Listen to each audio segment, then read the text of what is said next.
Kebanggaan di hati, Pancasila sakti. Di setiap darah mengalir cinta tanah air.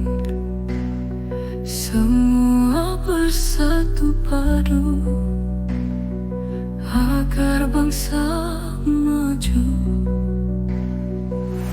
Satu nusa, satu bangsa, Indonesia pusaka. Demi bangsa dan negara, Gema Pancasila. Demi keagungan semesta, selamat datang di kanal seri Kejeniusan Nusantara. Video ini hadir untuk berbagi kecerdasan tentang rumah kaca konstitusi kita. Perbedaan paling fundamental antara negara merdeka dan negara jajahan adalah konstitusi. Maka, bernegara adalah berkonstitusi dan juga sebaliknya. Lalu, apa konstitusi kita? Konstitusi kita adalah Undang-Undang Dasar 1945. Dengan demikian, konstitusi kita merupakan perjanjian, konsensus, atau kesepakatan tertinggi dalam penyelenggaraan negara yang tertuang dalam dokumen UUD 1945. Menurut Daud Yusuf, konstitusi yang jenius harus punya dua aspek, yaitu denunsiasi dan anunsiasi. Denunsiasi berarti mengkritik keadaan yang berlaku sejauh mengenai hubungan sosial antar manusia masa lalu. Anunsiasi berarti penggambaran suatu masyarakat yang ideal, sebagaimana didambakan oleh bangsa Indonesia. Dan, konstitusi kita telah memiliki dua hal tersebut. Selanjutnya, ia menjadi rumah kaca, terbuka, dan siapa saja bisa membaca. Sedangkan bagi pemerintah, ia harus dijalankan. Tentu, tidak mudah. Cenderung sangat sulit.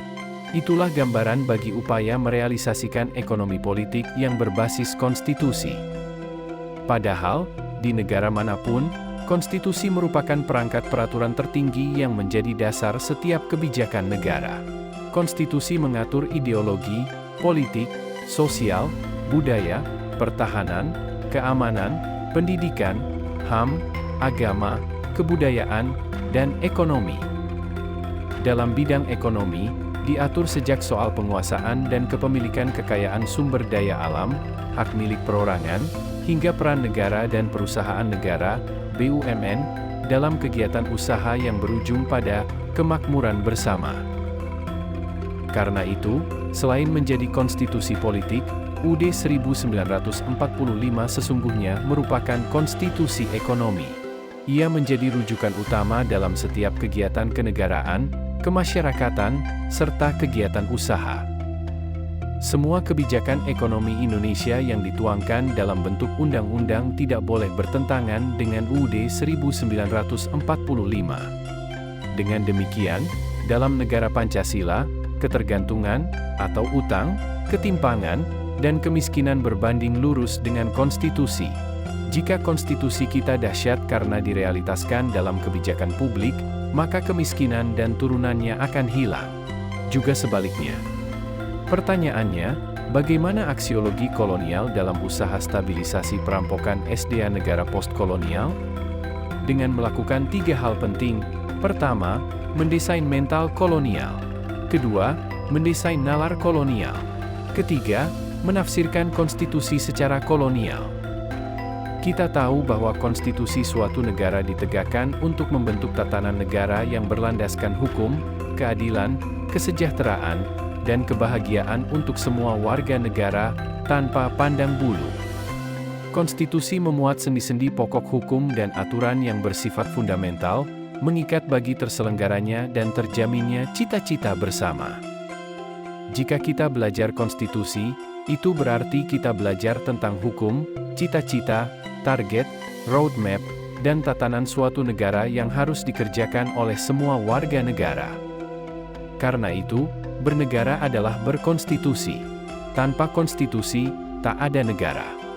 Kita tahu, istilah konstitusi berasal dari bahasa Inggris, Belanda, Prancis, dan Jerman. Kita bisa menyebutnya Undang-Undang Dasar Negara Republik Indonesia, UUD 1945, dan tafsiran terhadapnya. Maka, konstitusi adalah keseluruhan peraturan, baik tertulis maupun tidak tertulis, yang mengatur secara mengikat, cara suatu pemerintahan diselenggarakan dalam negara kita. Jika rusak suatu konstitusi, rusaklah semua unsur negara, dan hancurlah kehidupan sebuah bangsa. Dari tesis inilah lahir diktum, jika Tuan ingin melanggengkan tanah jajahan, tak usah kirim semiliar pasukan dan jutaan bom nuklir. Cukup kirim draft perubahan konstitusi negara tersebut sesuai keinginan Tuan sebagai penjajah.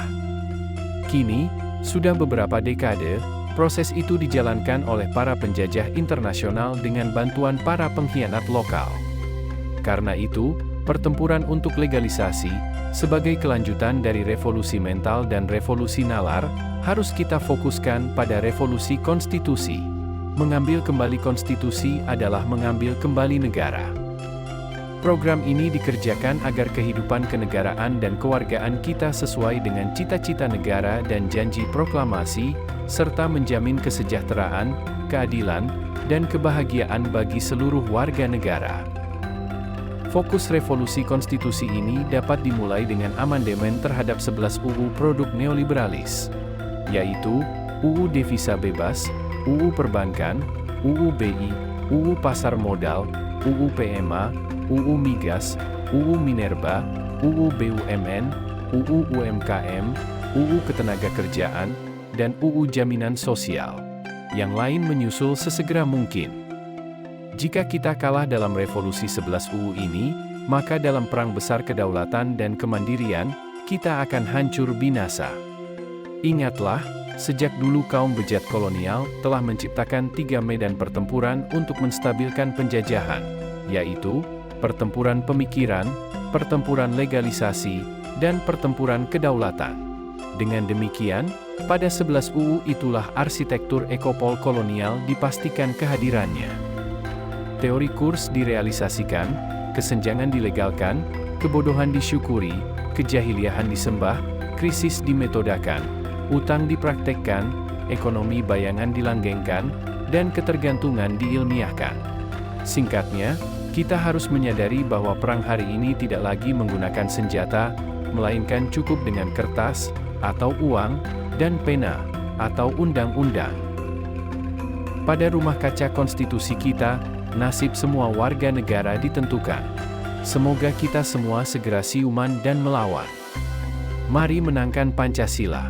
Sebab Indonesia tidak boleh jadi pengikut Tiongkok. Tidak boleh jadi pengikut Amerika. Indonesia harus jadi negara produsen, mandiri, modern, martabatif, dan meraksasa. Kini, bukan nanti. Rumah Kaca Konstitusi Kita. Oleh Yudi Haryono. Sampai jumpa di seri Kejeniusan Nusantara berikutnya.